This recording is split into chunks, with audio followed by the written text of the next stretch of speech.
Hello everyone, I welcome all you in this channel. In the last video, we have explained the first three stanzas of the poem An Old Woman. Now in this video, we are going to explain the remaining stanzas of the poem An Old Woman. So come on the topic and let's start now. Once again, I repeat you first, second and three stanza. An old woman grabs hold of your sleeve and tags along. She wants a 50 paisa coin. She says she will take you to the horseshoe shrine. So, in the first stanza, the poet describes his encounter with an old begging woman at Jejuri. Here, the poet says that beggars are a common sight at Jejuri. At Jejuri, an old begging woman grabs hold of the poet's shirt sleeve and gives it a pull. She walks along with the poet and demands a 50 paisa coin as a charity.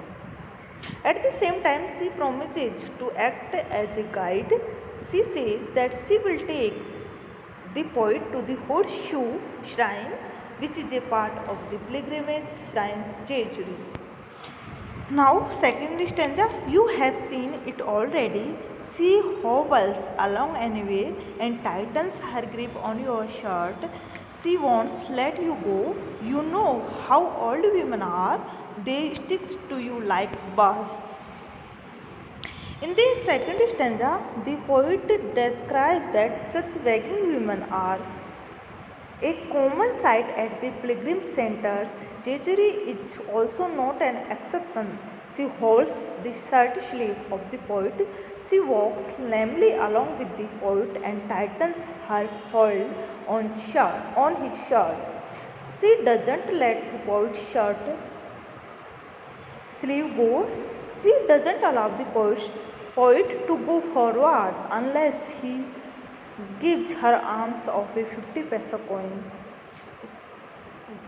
The poet remarks that all of us have experience of such persistent old begging women. Now, third stanza is that when you hear her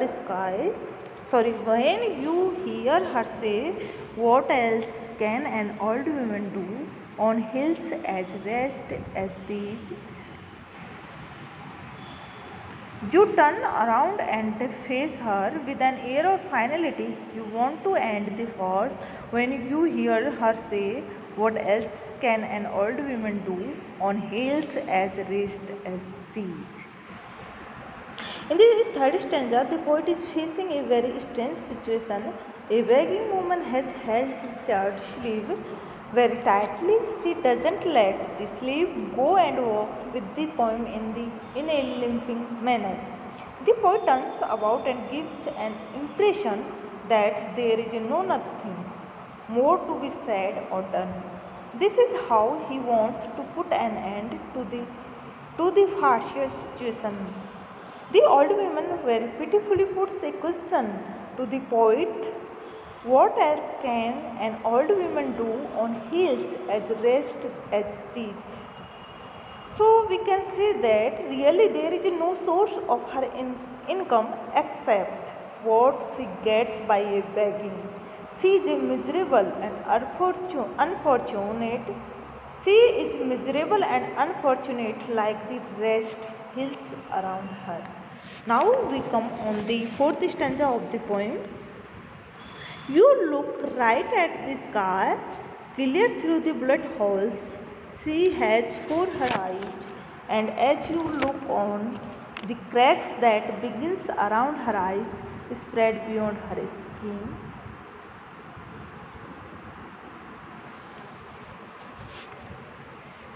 So, in the fourth stanza, the poet says that when the old begging woman puts a question to the poet, he is really touched at heart.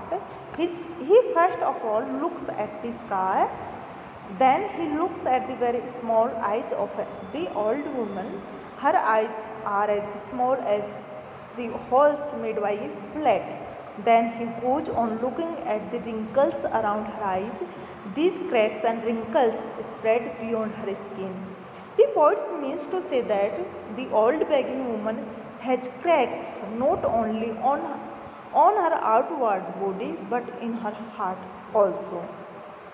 So, in the fourth stanza, the poet compares the small eyes of the old woman to the bullet holes. Here he uses the literary term simile. When the poet looks at the wrinkles around her eyes, he finds that these wrinkles have spread beyond her external skin. Now we come on the next stanza.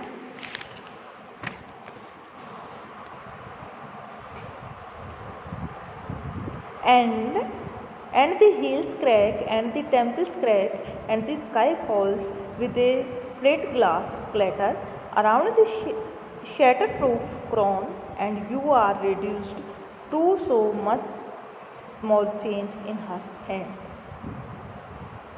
In the last stanza, the poet observes the cracks around the eyes of the old begging woman. These cracks spread beyond her skin. Here the poet means to say that these cracks are there in her heart also. The poet feels that at this juncture the hills around the place as well as the temples crack and crumble. The sky also falls with a great noise around this ugly, wrinkled old woman.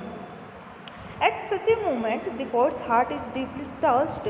He feels that he has been greatly lowered or made smaller like the small coins of low value in the hand of the old begging woman. In the last stanza, this poem ends in a very pathetic situation. The poet is very much moved by the pitiable condition of the old begging woman. He feels for her. Now we will discuss about the setting of the poem. The poet wrote this poem in a simple language. There is no rhyme scheme in this poem. Here in this poem, the poet uses each simple in expression but very rich in impression. When we read this poem, we are also transported to Jejuri. We feel the presence of the begging woman who is seeking a 50 paisa coin. So we can say that an innovation of this poem is that Kolatkar writes it in 3 words.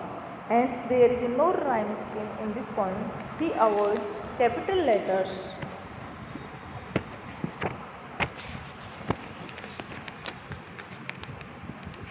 He avoids capital letters in the beginning every lines of the poem. He has used the simple language of everyday speech. The poem has great appeal.